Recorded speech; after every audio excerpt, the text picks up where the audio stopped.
Et bien bonjour les amis, on se retrouve, enfin bonjour, bonsoir, on se retrouve pour le débrief de Paris Saint-Germain-Dijon. Match de folie, 8-0, même au tennis, ça n'existe pas. Au tennis, il peut y avoir des 6-1, des 6-2, des 6-0, comme on a déjà mis plusieurs fois dans la saison. Mais là, 8-0. Alors, je ne sais pas si vous vous rappelez, pour ceux qui ont vu mon avant-match, j'avais dit que j'attendais un Paris Saint-Germain qui, peu importe le résultat, peu importe l'intensité, va mettre Dijon, peu importe si Dijon ouvre, entre guillemets, ses fesses ou s'ils vont nous rentrer dedans, je voulais voir un PSG qui rentre dedans et qui, de A à Z, rentre dans l'art. Et peu importe les buts qui s'enchaînent, je voulais voir un Paris Saint-Germain investi à 100% de la première à la dernière minute. C'est ce qui s'est passé. J'avais pronostiqué un 3-0 minimum, 3 buts d'écart pour Paris Saint-Germain. Ça a été encore pire que mon pronostic, c'était 8-0. Alors moi, des soirées comme ça, je suis heureux. Oui, on va me dire c'est Dijon en face. C'était que Dijon, petite équipe de Ligue 1, patati patata, le budget, le QSG, le Qatar, etc. Mais même face à ces petites équipes-là, moi je suis content de voir un Paris Saint-Germain investi à 100%. 8-0, ça doit être Dijon en face, c'est un sacré résultat. Le Real, etc., quand ils mettent des 8-0, des 7-1, etc., Retafe ou Almeria et tout, on dit oh, cette équipe de fou, tatata. C'est pareil quand c'est Paris.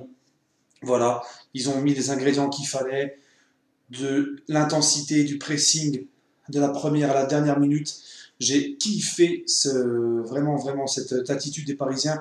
Un Neymar de folie, un Neymar complètement fou, qui te met un quadruplé, qui te met deux passes décisives. Ça faisait 12 ans, ils ont sorti une statistique tout à l'heure, ça faisait 12 ans que c'était pas arrivé en Ligue 1 qu'un joueur soit impliqué sur 6 buts de ses équipes, de son équipe. Neymar l'a fait. Voilà, il est venu pour ça. Il est venu pour battre des records. Il est venu pour tirer le PSG vers le haut. 8-0, je suis désolé. Ceux qui critiquent en disant mais c'est le gars Dijon. Monaco, quand il le faisait l'année dernière, et encore Monaco n'a pas fait 8-0.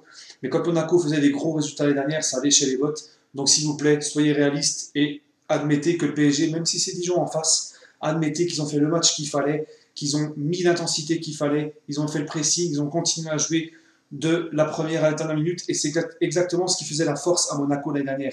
C'est que peu importe le résultat, ils avaient beau mener 5, 6, 7, 0, enfin 5 ou 6, bref, je ne sais même plus où on en est dans les buts là. Et ben ils continuaient à jouer. Et c'est ce que le PSG fait cette année. Voilà. Monaco qui d'ailleurs a fait match nul.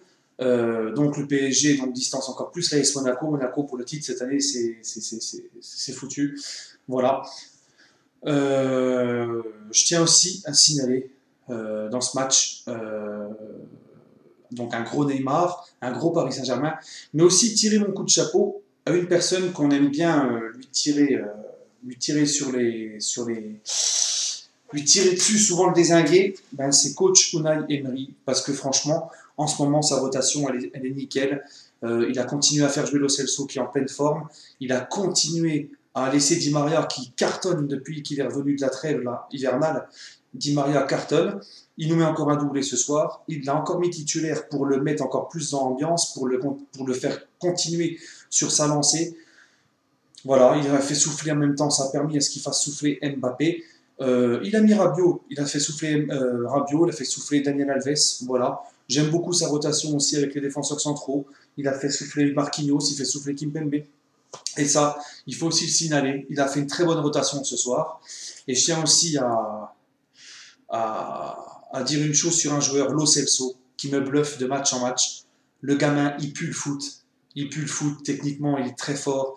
Il a un sens du jeu, il casse les lignes, il est vraiment bon, techniquement, il est à l'aise. Il récupère des très bons ballons. Franchement, ce joueur, c'est le kiff. Voilà, les amis, pas grand chose à dire de ce match, à part qu'on a kiffé, on s'est régalé. 8-0, bah, le résultat parle de lui-même. Il y a une équipe et en face, on n'a pas. Quoi. C'était vraiment une attaque défense. Quoi. C'est le PSG, l'attaque du PSG contre la défense entre guillemets de Dijon. Voilà, ils ont fait le match qu'il fallait. Tout le monde est content.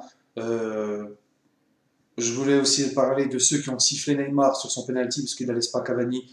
Franchement, vous êtes vraiment dégueulasse. Je sais pas ce que vous foutez dans un stade de foot.